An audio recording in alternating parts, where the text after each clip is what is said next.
Scott, I just want to first and foremost thank you for carving out the time. My pleasure. So Scott has really been at the forefront, not only of satire and of comedy and humor, but also on some level of just like American culture, which I think is going to be a lot of fun to talk about as we talk about his time at the Onion and running the writer's room there. And Scott, I guess I was going to start maybe at the very beginning here, and we'll get a little bit into the story of the Onion, but I really want to get into a little bit of the weeds of how you ran the writer's room at the Onion. But what influence did Mad Magazine have on you as a kid?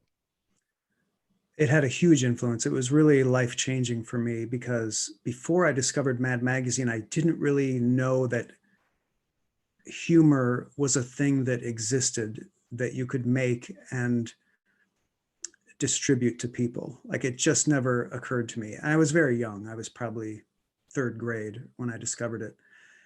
And to discover this publication where nothing was sacred and they just made fun of everything. They made fun of all the things that I loved in my life, like all my favorite TV shows, my favorite movies. They just were ruthless. In my mind at the time, it seemed like ruthless satire. Obviously, it was geared to kids my age. It's pretty tame. But this whole idea that nothing was sacred and that you could make fun of anything was mind-blowing to me. I grew up in a very conservative family, a very religious community, and it just wasn't a place where you did jokes or laughter or made fun of things or knocked down any sacred institutions. It just wasn't done. And there wasn't a lot of laughter or fun. It was all very serious. And so it was life-changing. It was like a light went on. So I'll always be grateful to Mad Magazine. I love those guys. Yeah, and I guess one of the things I was really curious about is when did you maybe start to see a possibility of humor and comedy being somewhere where you could actually make a career and really make a living doing? Yeah, I was drawing like funny pictures and making like funny little booklets. I'd buy these little spiral bound notebooks at the pharmacy and make my own books. Before I discovered Mad Magazine, I made ABC books and I made calendars. Like I give them to my relatives for Christmas gifts and stuff. I made a joke book when I was like in first grade or kindergarten or something. And so from an early age, I had figured out that this was my way to communicate. This is my way to connect with the world. It was the only thing that made sense to me. And until I graduated from high school, I don't think I thought for a second about career. I just thought in terms of this is who I am and this is what I do. I made a ton of movies and more comics. I did a comic strip for my my high school newspaper. And I made a ton of like radio plays. I just did everything. Like I performed, like anything you can think of, I did it. I was just totally obsessed with it. So I got out of high school and got a job at McDonald's, and it was like, okay, now how do we do this for real? How do we make money at this? And it was the sudden shock and I'm glad I didn't go to college first. Like I took a year or two off of high school before I went to college. Smartest thing I ever could have done. And I'd recommend it to anybody who's not yet in college. Because when you are out there in the real world, working at McDonald's, trying to pay rent, you realize how important an education is. And so when you go back to college, you actually apply yourself and you learn really valuable things about, okay, how can I use this to make myself a more productive member of society and not just a cog in the machine or whatever? But before I even went back to college, I was drawing comic strips and sending those out to newspaper syndicates. And that was my way in. I figured, okay, I can make a living doing comic strips because I know that they pay money to people to do these things. Each newspaper pays like $10 for a comic strip. And if I can just get in X number of newspapers, I can pay my rent. And so I spent years sending out comic strip ideas and getting rejection letters. And I was totally undaunted. Like it was just like the sheer confidence of youth, of putting yourself out there and not caring. I figured they don't know what they're talking about. They reject me, fine. I'll go somewhere else. I'll come up with a better idea. Like I was going to get there somewhere or other. And I finally sold some cartoons, and then I got a comic strip in a college newspaper in Madison, Wisconsin, where I lived. And that comic strip became really popular. And pretty soon I was selling t-shirts. I put out a book collection of the strips that made the New York Times bestseller list. That was my first New York Times bestseller. Speaking of that. And before I knew it, I was making a living. And on the side, I was doing voice work for radio commercials and making a good living at that too. And then I started doing cartoons and other, usually they'd come to me for comedy voice work because I would do impressions and character voices and stuff like that. So just by sheer nature of the fact that I was blanketing the market, I found a couple of ways in where I could make a decent living doing comedy. And because of the success of my comic strip, I got involved with these guys who wanted to start a humor publication on the campus in Madison. And that's what led to The Onion. And with The Onion, I guess I'm curious in those early days, like what you saw as maybe the opportunity, if that makes sense, given that it was certainly outside the realm of just cartoons. What was it that you maybe saw in those very early days of what The Onion could be? Yeah, so I mostly just did cartoons for them, these two guys who started it, for the first 2 or 3 issues. It was like a weekly publication. And I also helped them come up with the name and like the overall idea of what this was. And as you might imagine from my general demeanor when it came to comedy, like I would do anything and everything. This was just a great opportunity to do more comedy, and I jumped into it.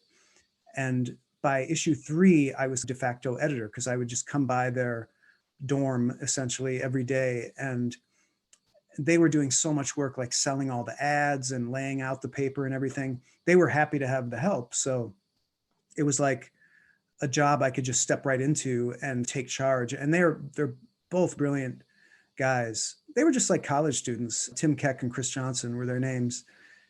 But I just knew there was something special about these guys. They were really smart. They're really charismatic, just like the coolest guys I'd ever met. And they've both gone on to spectacular careers starting other newspapers.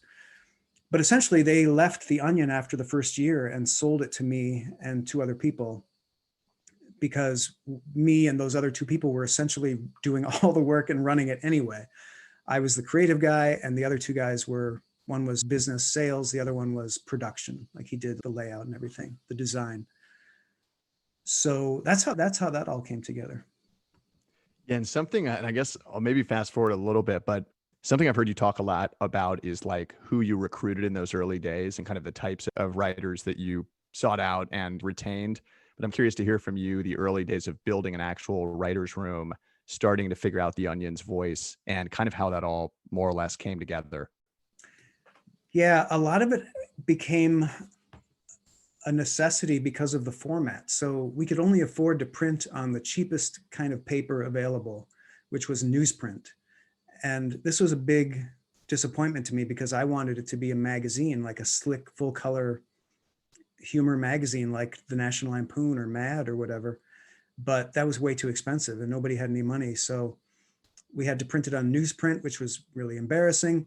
And function followed form. It was like, it's a newspaper, so we should make it a fake newspaper. And it should be fake headlines and fake news stories. And at first it was more like supermarket tabloid parody and other kind of collegiate humor, win a dream date with some insane character that we would put out there, and contests and stuff like this. And developing the staff was like really easy. It was very similar to stories you hear about how rock bands form. It's, we're doing this newspaper, and it's like me and Tim Keck coming up with a lot of the ideas, and me writing a lot of the stories and doing a lot of the photo work. We didn't even have Photoshop at that point. You had to go to a development, like photo development darkroom and make the photos. And if we had to do any photo trickery, God help us. But people would see what we were doing. We would deliver it on the street. And so random students would see it and think, oh, this has potential. It could be funny. So they would come knocking on the door and they'd be like, hey, can I help? And I'd give almost everybody a chance to see what they could do. And if they couldn't do any good, then they wouldn't stick around. But if they did good, they'd stick around. And it just organically grew like that. There were some people that we recruited because we knew they were really funny. There was this guy, Matt Cook, and also Todd Hansen. Those were two early people that we tried to recruit. They were involved in this improv theater in Madison called the Arc Improv, where Chris Farley performed and Joan Cusack performed and Brian Stack came from. It was like a kind of a storied institution, but not very well known. And so Matt Cook was super funny. He was a great writer, and he wrote a bunch of stuff for The Onion in the first like year or so.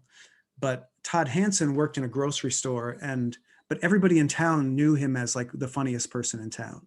He was sought after. And then there were people who came to us who were just ambitious and knocked on the door, like I said. And the ones who stuck around became the staff.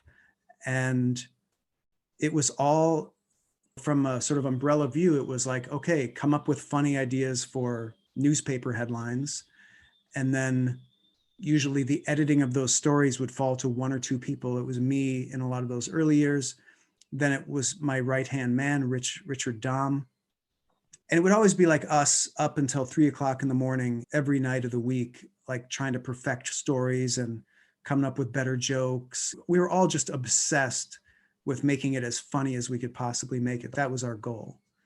So we'd stay up all night drinking Cokes and eating pizzas and just trying to make each other laugh. It's funny, that may actually answer my next question, which is, to me, The Onion has this very distinct voice looking at it many years later, and almost this like iconic, distinguished voice that is just economical with words, extremely direct, just like a surgical precision with its humor, with its jokes. But I'm curious if in those early days you thought about intentionally crafting this voice, or if it really was just this emergent property of how much can we make each other laugh, and that's a bedrock. Yeah, it's like you can look at the human being and you can say, oh my God, it's an amazing thing with these two eyes and these hands that can do things and this brain that's really smart. And you can say there was a designer that made that, or you can say it was 4 billion years of evolution where some mutation develops that's helpful and that gets passed on, and unhelpful mutations don't get passed on. And over 4 million years, you get a really functional creature that works really well on the African savanna in little groups of about 500 people. Doesn't work at all in the modern world, but that's a totally different story. And that's exactly what happened at The Onion. So occasionally there might have been a little bit of design where it'd be like, oh, that's funny, let's do more of that. But it was really just a process of trying different things every week to try to make each other laugh. And if it was funny, we'd do more of that. It's if you look at a rock band that has a unique sound, like every rock band has its sound, that's a thing that develops very organically because this small selection of people each have their own tastes, and the way they do things and the way they sound together is what makes them unique. I can certainly say we were inspired, I know, quite a bit by Spy Magazine in the late 80s. Best humor publication America ever produced. The writing was so sharp. It was just such good writing. And so we aspired to be that laconic, that economic with words. And that, in combination with needing to be in the voice of a newspaper, the voice just evolved to be this tight AP style. And obviously brevity is the soul of wit. So the shorter you can make a funny headline, the better. And so we would have these, I don't know, like informal contests, very informal and unspoken, like who can tell the funniest joke with the fewest words. And this guy David Javerbaum was, we've got some, no, we're good. This guy, David Javerbaum, was a master at that. He's like this genius IQ level guy. And he came up with a couple of headlines that were like 2 or 3 words. One of them I'm remembering off the bat is in our first book, Our Dumb Century, in the 1980s, I think, when Jerry Garcia died. His headline was "Head Dead." And it was just like, oh my God, that's what do you call that? Where it's the same frontwards and backwards, palindrome. And it's 3 words and it's just like super funny and like fits. And so it became like this Mensa puzzle to come up with these really short, tight headlines. Yeah, and this is actually something that I was excited to ask you about, which is that you actually wrote a book, at least in part or really mostly about the process of starting to make a somewhat reliable system to reward the best jokes winning and encourage the types of behavior that actually lead to quality work. Yeah. And one thing I've heard you talk about is that like a lot of sitcom writing rooms and a lot of how a lot of other kind of comedy writing got done, maybe still today, was just a little bit wrong. There were big personalities that had undue influence. But I guess I'm just really curious to hear from you what a lot of comedy writing rooms, maybe for television, were getting wrong at the time that you really tried to bake into the Onions process so that you could keep producing these just hit headlines. Yeah, the book you're talking about is the third in my How to Write Funny series, How to Write Funnier, which is all about like how to run a writer's room. And it could work for any kind of like creative room, how to get the best ideas, just about like creative management. So for me, the whole trick was what the big mistake I saw people making was they were behaving like chimpanzees and they weren't behaving like intelligent arbiters of what's the best idea. So the way chimpanzees behave is there's going to be an alpha, and the alpha is going to decide what goes and what doesn't go. And there's going to be a lot of Machiavellian games and like trying to get in the alpha's good graces.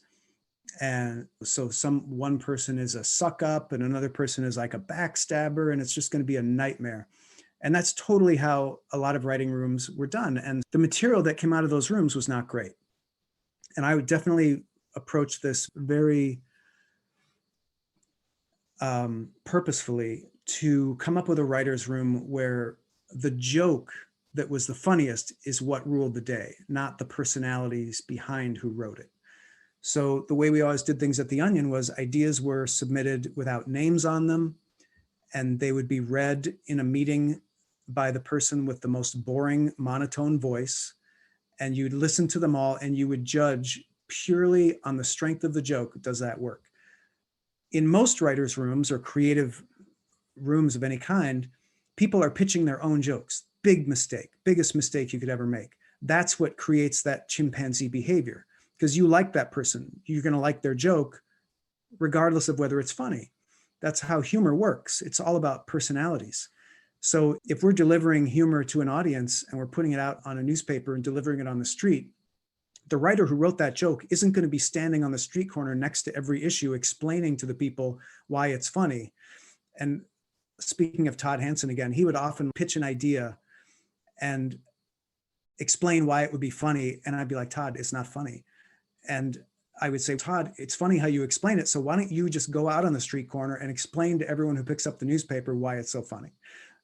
Because in the newspaper, those 4 words or whatever, those have to be funny. And those are the thing that has to get people to laugh and pick it up and want to read more. So by stripping away all the personalities and judging the ideas purely on their merit was a real game changer. And I had not heard of any other writer's room doing that. The idea of pitching and pitching your own ideas was so central to so much of what, for example, the entertainment industry does. They still do it. Like I sold this TV pilot to Comedy Central and I had to go in and pitch it. And then they insisted that I write the pilot and I couldn't get other people to help me. And I'm like, what are you doing? That's the worst way to get a good pilot. Let me do it my way. Maybe we'll come up with something good. But they can afford to they have so many people pitching. They can afford to be inefficient with it. And occasionally they're going to get some genius. But if they really wanted to make the process more efficient, they'd weed out that personality. Oh, we've got a St. Bernard on the call. Oh God, this is where it gets dangerous, where I've now lost control of the wait list. We'll see who else appears. So actually, I love just blown away at this notion of detaching kind of the personalities from the ideas, and I'm totally in love with that. I'm curious too, when it comes to actually editing and filtering and being the arbiter of what is funny, what does that kind of back end of the process look like? How did you decide on the winners and decide what you'd flesh out? There it gets a little trickier. And again, the process is all laid out in that book, How to Write Funniest. It's essentially a group vote, but with a benevolent dictator at the top who makes the final decision. Because comedy at the end of the day needs to be a distinct voice of one person. So at The Onion, that's the editor-in-chief, whoever that person is. And The Onion has such a strict format and such a strict voice that most readers can't tell when there's a new editor-in-chief. I can totally tell because I know the people's personalities and I know what their general taste is. And I can clearly see like certain eras in The Onion where it's a different editor-in-chief or whatever. But so that editor-in-chief is charged with listening to the team and taking their opinion under consideration and generally siding with the group. But if you go with a committee, you're going to get really bland ideas. So occasionally the editor-in-chief has to push an idea that they know is going to be good and force it down the writer's throats. And other times they have to veto an idea that all the writers love, but the editor-in-chief thinks is terrible. And so that's a really important part of the process. Yeah, one other thing I was really curious about with The Onion is that you over the years have evolved the medium, and obviously you were one of the first humor sites on the internet, and So we were you went the in, first. I just want to make that very yeah, clear. We were the first. yeah, the literal A first. badge of honor. Yeah. No kidding. And then you also, I think, were relatively early on video and moving into video and doing the Onion News Network. There were news stations, news networks doing video online. And that's actually one of the reasons why we wanted to do it, because we were parodying a news organization. Fox News was putting these 4-minute clips on their website and they would take forever to download. And we thought, okay, we got to get on that bandwagon. That could be really funny. Yeah, and that was going to be my kind of question is how have you decided what mediums to move into at the Onion over the years? Oh, that was easy. I Yeah. moved into every single medium that we were able to move into, and as soon as we could move into it. So we started doing a radio news version of The Onion really early, like 1989, in local radio in Madison, Wisconsin. And then we started syndicating that. And for a time in the 90s, that had more listeners than The Onion had readers, because it really got around, if you believe like the Arbitron ratings. And I love radio. Like I said, when I was a kid, I made a ton of like radio plays, comedy radio skits and stuff. So that was right up my alley. And a lot of those you can get if you get the audiobook for The Onion's second book, which is called The Onion's Finest News Reporting, Volume 1. A lot of those radio news bits, some of the funniest ones are in the audiobook, and they're so funny. And then we did a book in 97. I think we started writing our first book. So we moved into that as soon as it seemed like we were able, like we had an agent and we had people interested in that. So we were like, okay, let's do it. Let's do a book. And it was the end of the century. So we decided to do a book that looked back at the 20th century through the front page of The Onion, pretending The Onion has existed since the 1900, a different front page for all the major events through the 20th century, which was super fun. And then same thing with video. As soon as the technology was there, as soon as the bandwidth was available, we started doing that. And that was a pretty foolhardy enterprise, because we would make these 4-minute videos that would cost $20,000 because we wanted them to look like a real news network. So we just blew money on, and you'd be lucky in those days to get somebody to pay $200 to run an ad in front of a video. So I think we blew about $2 million on those videos in the first 2 or 3 years without much of a return.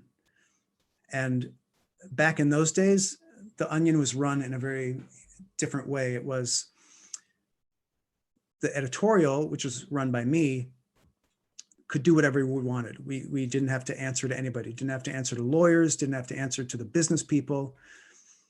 And the business people basically could decide how to run the business, and editorial didn't have any say in that. So basically we went to them and said, we're going to make these videos. And they were like, okay, I guess we better get the money. So that worked out really well, because I don't think we could have created those if we'd had any business sense at that time. Nobody would have greenlit that. It was a terrible idea, but it was really smart long-term because it led to a couple of TV shows. And I think it really helped get the Onion brand out there. Like most people, especially in America, don't read. So when your brand is writing and that's all you do is prose, you've got 2% of the population. That is your potential audience. But as soon as you start making colorful, moving pictures, 98% more, the rest of the audience is going to discover you.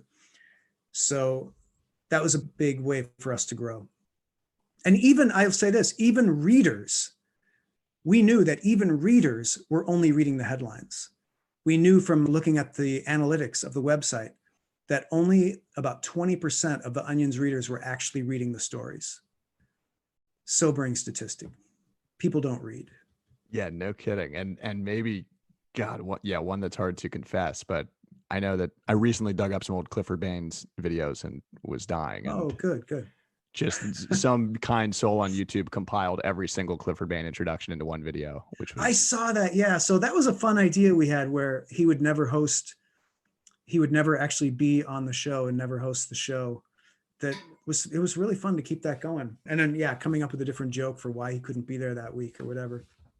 Those are fun. Really is one of the funniest videos of all time. What I want to do is I want to make sure we have enough time for Q&A. So I wanted to wrap on a few specific questions around like advice that you give to writers and people that you've worked with, both at the Onion and maybe since. And in the meantime, I just encourage everybody in the chat who wants to ask a question, feel free to drop it in the chat. Make sure the tab is set to everyone.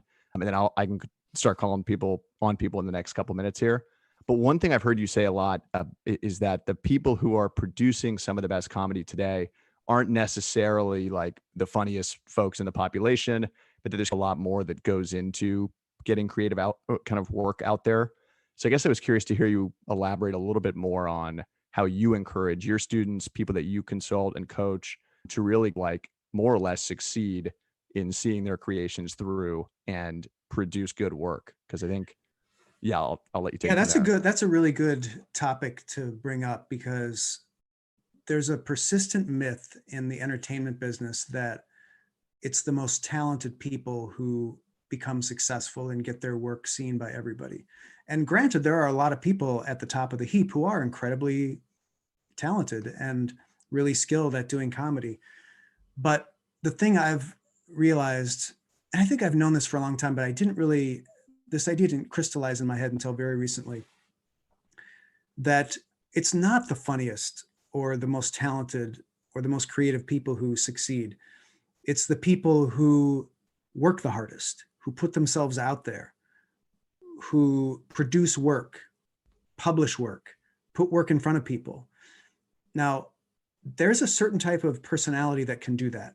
Like, you have to believe in yourself. You have to somehow on some level think that whatever you have to say is worth seeing. And for a lot of people, and I will say a lot of really funny, talented people, they're not there. They don't have that feeling. They feel like what they say isn't important. What they have to say doesn't matter. It's not going to be entertaining to anybody. So they reject themselves before they ever give themselves a chance to be rejected by the wider audience or by the powers that be who might publish something or whatever. So the only people who ever succeed at anything in the creative space are the people who have that gumption, that persistence, and that work ethic of actually putting work together, putting it out there.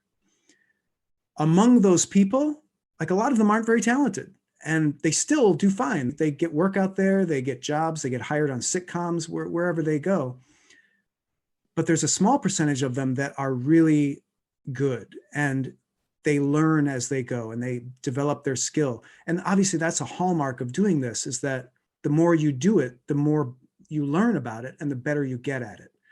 Take somebody like Steve Martin, who's a great example of somebody we would all recognize as incredibly skilled, incredibly successful. Do you think he was really funny when he first did stand-up? No, he was terrible. And he writes all about it in his book, Born Standing Up. He got up at this magic show where he worked and he tried to entertain the customers by telling cheesy jokes. And for some reason, he had that sense of gumption of, oh, what I have to say might be interesting to these people. It wasn't, but he thought that, and it allowed him to grow. It allowed him to learn and get better and grow. And so we see the Steve Martin today, we just see the flower of those many years, and we say, oh my God, he's so talented. No, he put in the work. And his book really lays that out clearly. So you can look at the vast array of creative work out there. Look at novels, look at TV shows, movies, anything you want. All those people who have succeeded are people who put themselves out there. They had the gumption to produce the work and put it out there. A small percentage of them really just had some magic and really connected with audiences and did amazing, and we think they're great. I'm going to put that at that number at maybe 5% of those people. It's the same percent in the population that doesn't have that sense of gumption of putting things out there. So when I was starting out The Onion and I was like pursuing people, like Todd Hanson is one of the people who doesn't have the gumption. He is never going to self-publish his own book or start his own publication or get a job on a sitcom. He had to be dragged kicking and screaming to work at The Onion and assigned work and be given a job where you keep doing work so that you can learn and get better and improve, so that he can become a super successful and talented comedy writer who is celebrated today. And I wanted to find those people. There was a guy who worked at the Radio Shack in Madison who I thought was really funny. I thought he was one of those people who had that magic. And I tried to convince him to come and work for The Onion. He was like, nah, dude, I'm good. I'm good. He just didn't have the gumption. It's sad. Absolutely. And yeah, it's funny. The Dunning-Kruger effect can sometimes be an evolutionary advantage, maybe from time to time. It can. What I want to do actually, we have enough questions in the Q&A to where I'll cut us short on the interview and just move over, because a lot of these are actually, I think, right on theme. And I'm going to start from the top here. And Tobias, I'm going to read your question out loud, and then other folks down the list, you're welcome to unmute and ask your question. But one of the first questions we had is, you mentioned your household was conservative and religious. So how did your religion kind of impact, or your family's religion maybe impact your writing style? Oh, it impacted me a great deal because I've spent my life trying to tear it down. So there's a lot of anti-Christian humor in The Onion. There's a lot of pro-science humor in The Onion and in a lot of my work, because I grew up and realized this whole religion was all bullshit and it's just a bunch of made up shit. And it's really harmful that people believe in that, because in any religion, because what it does is it tells them that it's okay to believe in things that aren't true. And religion has had 2,000 years, at least the Christian religion has had 2,000 years to spin some amazing PR about how that's a good thing. Oh, it's faith. I'm a person of faith. That's supposed to be a positive statement. That is such a negative thing to say. If you're a person of faith, that means you're willing to believe things that aren't true. And we live in a world now where we see the real life impact of that.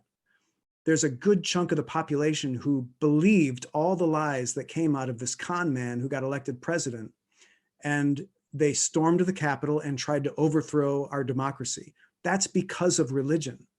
Like, where are all the religious people? They're Republicans, they're Trump supporters, they're dupes. So when you allow yourself to be fooled by things that aren't true, you're opening yourself up to be conned by anyone who comes and tells you that they've got the truth. You're not going to believe scientists. That's the thing. The other thing that the right wing does is they vilify scientists, academia, journalism. Any actual truth finding is vilified.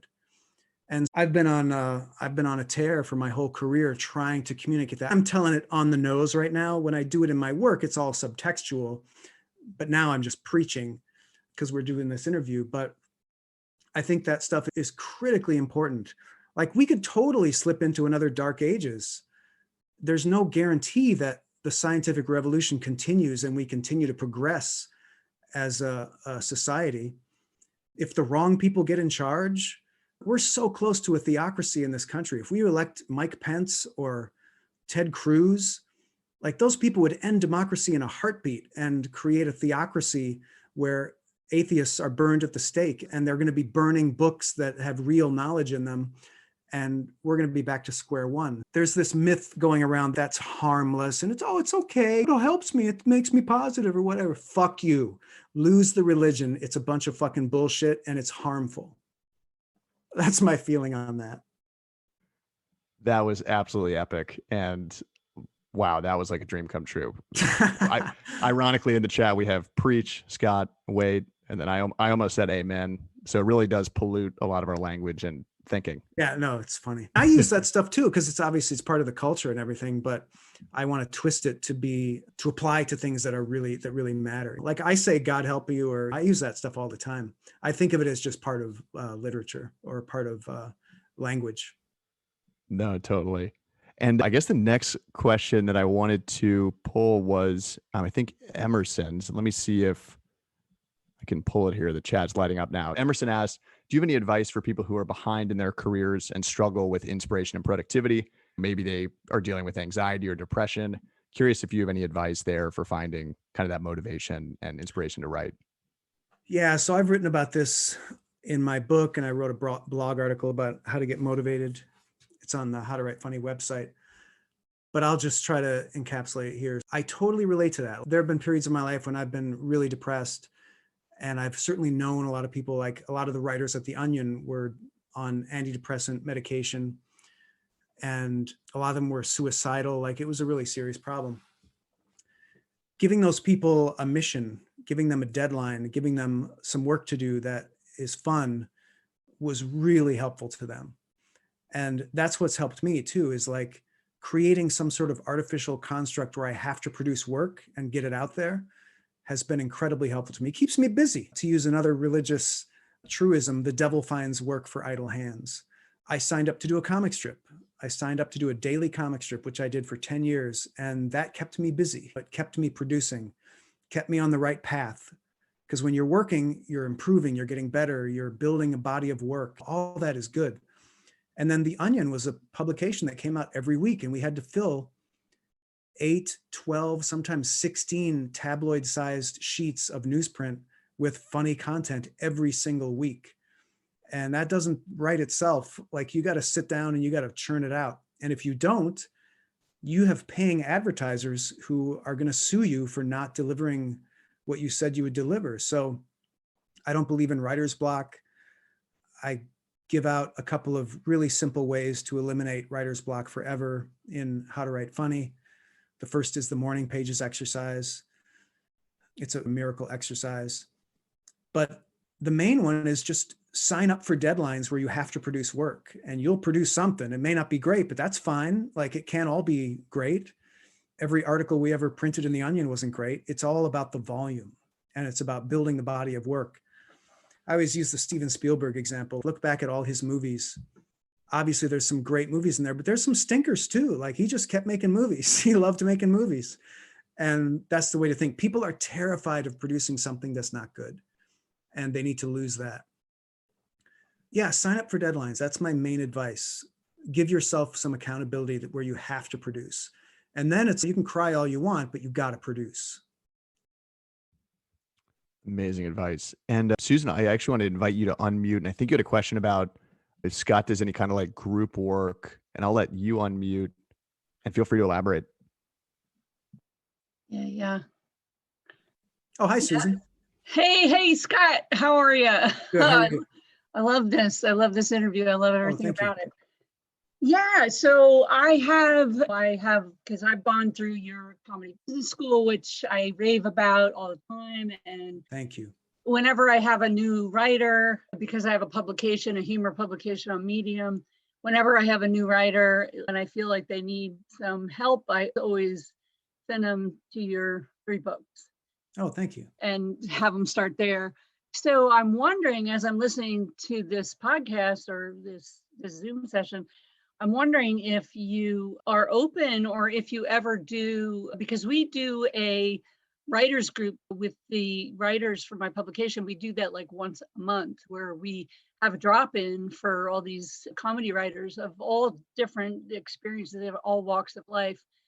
And I'm wondering if you would ever consider doing a drop-in into one of those to talk about your books, talk about your experience. You could even use it as a way to promote your business school and your book. Yeah, I would totally do that. I do my own through the Comedy Business School, and I'm thinking of opening that up to be like a membership thing where it's like a monthly call. But yeah, I love doing that. I never tire of giving help to other comedy writers. It's like one of my passions. So Super yeah, cool. shoot me an email and we'll work out the details. Awesome. Yeah, thank you. Sure. Wonderful. So I think Lyle, if you're able to unmute, you're welcome to take the floor next. Yeah, thanks. And thanks, Scott. This has been awesome. Sure. I've been curious, what's been the impact on, are you talking about the writing rooms and things like that? What's been the impact on those like during COVID? Because it seems that could be a bit hard to recreate that like in-person energy via Zoom. Yeah, so as I recall, COVID was just starting to happen when I was finishing up my book, How to Write Funniest, where I was talking about writers' rooms and how they work. And I was realizing that like I've done a lot of in-person writers' rooms, but I've also done virtual writers' rooms. And so I wrote about how to do each. Like there's really no difference. And Zoom and stuff like that makes it so easy. I actually prefer the virtual and always have. The way we did Our Dumb Century, for example, was the writers would come up with ideas and they would give them to me, and I would shut myself in my. Because he's talking. I don't want you to interrupt. I've got another conversation going on. And they would give me their ideas and I would sit in a room, lock the door, and by myself, I would sort through them and figure out which ones I thought worked and which ones didn't. I would organize them on the page. And that was virtual, even though we were essentially all in the same place. I just preferred to work virtually because I'm a total recluse and a total introvert. So it was so much easier for me to not have to deal with all their personalities. And there's just so many issues when you get people in a room, like all those chimpanzee issues just come up. And suddenly you're like managing personalities, and doing it virtually just makes it so much easier to really just focus on the jokes. And when I did my Trump's America book, it was the same thing. That was a truly virtual team. We met 3 times during the roughly 8 months or so that we worked on the book, but it was all done through email and it worked great. The book was a big success and it turned out really good. Yeah, I like that. You just have to use the best practices. You can easily get sucked into committee thinking if there's no proper organization for how ideas are vetted and approved and stuff. But like I said, I laid all those out in my book, How to Write Funniest. Fantastic. That's good to know, given that this may be the future some of us are signing up for. Yeah. So I think that's awesome. I think, Allison, you are welcome to unmute next and take the floor. Great, thank you. Hi, Hey there. Scott. Hi. Hi. Thanks, it's been really interesting. Oh, good. Hi.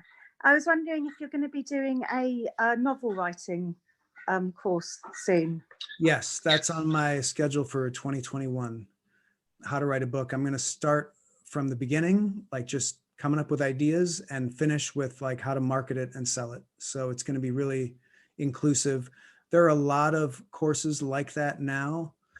I've bought a couple of them and they're good and they update too, but they haven't really focused on the entire process, like the coming up with the idea, the plotting of it, and the publishing of it. And I think a lot of that stuff is mental. I run into a lot of people who just have a problem writing a book because it feels like a mountain to them. And they just don't even know where to start. And also there hasn't really been a course like that that's focused on writing a satirical novel, which would be my focus. Yeah, I'm excited about that. Yeah, there's nothing in the UK at all. Come to the US for this. Who is that? Kane MacDonald? He's, I think, an Irish writer. He should be doing one. I'm not sure why he's not doing one, but I'll do one. Brilliant. Yeah. Great, thank you. Yeah. Oh, and if Thanks, Elsa. anybody's interested in that, there's a wait list on the How to Write Funny site. If you go to the courses tab and click on How to Write a Book, you can add yourself to the wait list on that and you'll get notified when it's done. Yeah. Okay. Amazing. Thanks, Allison. And I think next up would be Camilla, if you're able to join us and unmute. Yeah. Hey, Hey thank there. you for setting this up, Stu. It has been great. I'm so happy to to be here. Good. And my question is, you were mentioning that in the beginning you used to stay up till 3 a.m. working on a joke and asking questions and working on making it the best joke possible. And my question is, how did you when to draw the line on this is the best possible joke versus this joke has so many layers that it's no longer understandable by anyone else that is not like my comedy body and Yeah, me. it's a great question. So I have to answer it first with a story. So when The Onion was only in print and it was not a website, when it ended was when we delivered the paste up boards to the printer, because at that point you couldn't change it anymore. Once we were a website, we discovered this thing called Drupal Editing, where you could go in after you published a story and you could change it. And we got carried away with that. We were like, oh, I came up with a better joke for that one paragraph. And I had the Drupal password and I could go in and change it. And then different writers would ask, because they would write a story and they would come up with a better closer joke or whatever. I would give them the password, and it became this disease where all the writers were wasting their time going back and improving stories that we already wrote. And I had to put a ban on it. It was like, okay, no more Drupal editing. Once we publish it, it's done, it's out. The only thing we're going to fix is an obvious typo. Because yeah, you can keep workshopping something. And the way, if it's like over workshopped or it doesn't make sense anymore, that does get really tricky, especially if you're the only one looking at it. So you have to use some kind of third party, some kind of feedback group. If it's you and two other people coming up with these jokes, send it to a fourth person who hasn't been a part of that process and say, hey, what do you think of this joke or whatever. But I'm sure you all know that expression, the perfect is the enemy of the good. And we're all perfectionists. I've discovered, so many of us are anyway, that we're just going to keep trying to make something good and we're never going to actually put it out there. It's very important to just put it out there. Get it as good as you can and put it out there. It's not going to be great. It's not going to be as great as you can make it. Doesn't matter. Put it out there.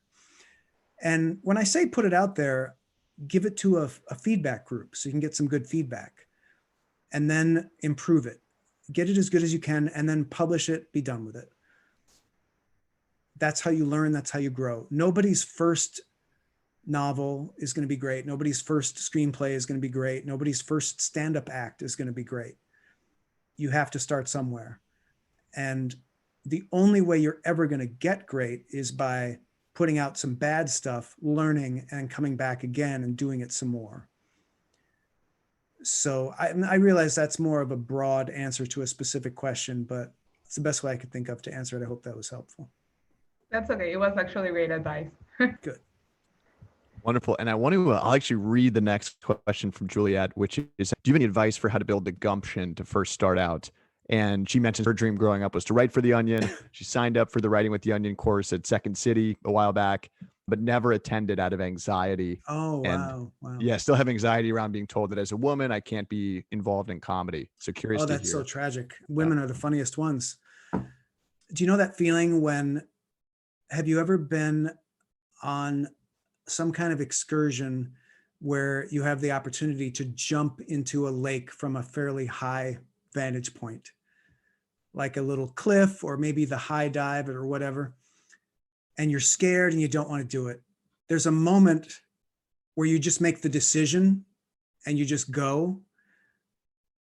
That's what you're looking for. Because after you make that decision, after you go, there's no turning back. You can't unjump. So the best way to get that gumption is to start with something small and just try that feeling of jumping. So let's say in your case, that's tweeting out a single joke on Twitter. Come up with your joke, send it out as a tweet. That's you making a little jump. You're going to find out that it didn't hurt. You're still alive. Everything's okay. It's going to be easier the next time. And it's going to be easier the time after that. It really is hard though, because humans are wired for short-term gratification. We're not wired for long-term gratification. And the gratification in this is long-term.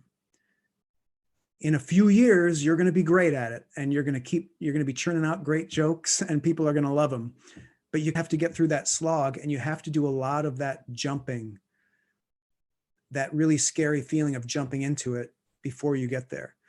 All I can say is it does get easier every time. And I'll go back to what I said before, sign up for deadlines.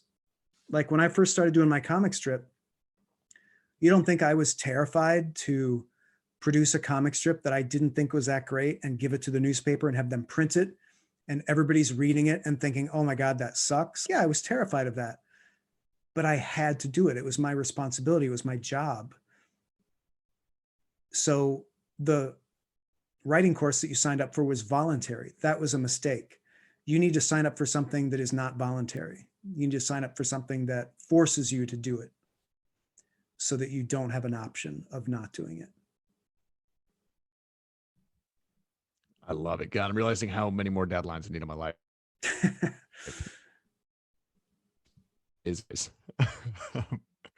I want to end on one question because we're almost right at time here. And I'm going to read Scott's question here to close us out. And I'm really curious to hear your answer as well. But when you were building a lot of the kind of process in the writer's room at The Onion, did you try out other joke writing systems? I think like the one by Greg Dean. I'm curious if you have some experiments that maybe worked or didn't as you had figured out what worked for your team. I have read most of those other books that have like joke writing systems. And that's why I wrote my own, because I thought that they were all inadequate. Now that's just me being super judgmental. If those work for you, if it works for somebody else, great. They didn't work for me. They were too limited. The system I created is really fundamental. So it works for any type of comedy, any type of medium, any type of voice. That was really important to me. But no, I never really tried them out. I just tried everything via trial and error my whole career and arrived at the system that I arrived at through process of elimination and the evolution that we were talking about before. And I was getting great results from it. I decided to go out there with it. And I'm in a similar situation to our last questioner, where it's like, who am I to put out a book that says this is the way you do it? Everybody has those thoughts of I'm a fraud and I'm inadequate to be telling people how to do things. But at the end of the day, it's just my opinion about how to do it. And so I'm entitled to my opinion. Fuck you. So everybody needs a little bit of that. And it's tough. Like I realize that can be really tough. But we live in such a crowded information age. The fears that everyone has about putting their stuff out there are unfounded. Nobody's going to care if you put out something that isn't good. They're going to ignore it. That's the worst that's going to happen. And so learn from that, try something else, put that out there. Eventually somebody's going to catch on to what you're doing and you're going to be fine. But nobody's going to deride you for being a fraud by putting your ideas out there. What a beautiful note to end on, man. That's just incredible advice. And I know we're right at the end of the hour. What I was going to do is encourage everyone who's not already following Scott to go to his site, How to Write Funny. If you want to, I think, join an email list or just stay in touch with Scott and see some of what he's working on. But Scott, maybe I figure we'd also end on your new sci-fi novel, which is a great talk about new creative pursuits where you're really entering a new space. Would love to hear you maybe just share a little bit more about that and where folks can pick that up. Yeah, so it was last summer. I had this idea for a novel, like a satirical sci-fi novel. And I had written novels previously under a pen name just to get my feet wet.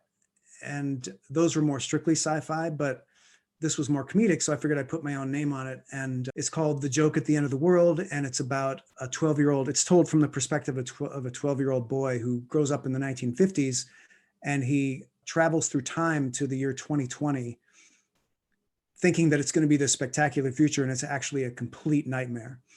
And people are really loving it. Like I'm getting some great reviews for it, and I'm going to write a series of books based on that character. I just finished the audiobook, which was such a wonderful experience. I got this amazing 12-year-old actor to read the book because it's written in first person in this 12-year-old's voice. And that was just a magical experience. And that audiobook is actually available everywhere you get audiobooks now, except Audible, because Audible has this huge backlog and it's just taking them forever to release new stuff. But it's actually everywhere else, like Apple and Google and stuff like that. I think if you go to any of those places and search for the name, The Joke at the End of the World, you'll at least get to hear like the sample 5 minutes or whatever. It was a lot of fun. So yeah, I'm excited to do more of that. That was part of the pandemic. I'm stuck at home. What am I going to do? I'm going to write a book. I'm going to write more books. And then what I'm going to do is I'll email out this recording to everybody, as well as a link to Scott's site and the book. And I will dig up a functioning audio version if Audible doesn't have it live by that time. All right. But Scott, I just want to thank you so much for the generosity and your time and wisdom, and for making the time for us today. Sure. It's been my pleasure. I'm sorry we couldn't get to all the questions. Looks like there's a lot in there. Yeah, I know the chat was lighting up. I would encourage folks to follow Scott's work. I will send out the email with more info on where to follow along with Scott's work. And thank you, everybody, for joining and making this a blast. So recording will come out shortly. And thanks for making the time. Absolutely. Take care, everybody. Thanks, Stu. Awesome. See you, Scott. Thanks.